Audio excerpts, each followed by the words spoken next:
The Air Jordan 1 Mid continues to play a central role in Jordan Brand's 40th anniversary celebration, consistently delivering fresh takes on Michael Jordan's first signature shoe.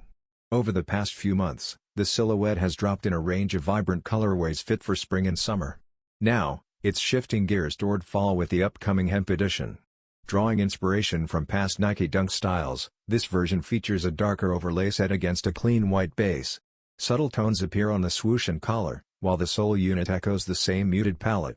Adding a bold twist, the tongue label and ankle flap showcase classic Chicago Bulls-inspired red branding, offering a sharp contrast to the earth-tone look. Blending seasonal colors with iconic details, this Air Jordan 1 Mid Hemp is set to launch on June 20, 2025, via Nike.com and select retailers for $130.